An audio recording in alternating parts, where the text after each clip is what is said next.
Arlind, të zum. Sipas BIR, avokati i Erion Veliajt paguhet $2.000 orën dhe është parapaguar $300.000 në total për çështjen e Erion Veliajt. Çfarë mendimi ke ti për këtë? Që populli shqiptar vazhdon paguan për Erion Veliajn dhe për të korruptuarit, se Erion Veliaj nuk i ka gjetur parat poshtë degës fikut, i ka marrë nga populli shqiptar, i ka vjedhur, se paga e tij si kryetar bashkie nuk justifikon fare ato shpenzime.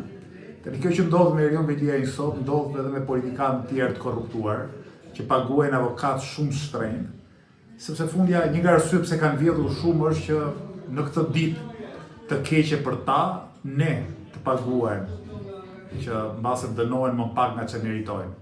Kjo sigurisht është e padrejtë, dhe kjo kërkojnë që organet e prokurorisë dhe gjithë ata që merren me hetime të shkojnë nga pas pasurive të paligjshme politikanëve, edhe t'i zhveshin nga këmba deri te koka, kur vjen puna tek pasuria e vënë përmes korrupsionit edhe abuzimeve me pushtetin.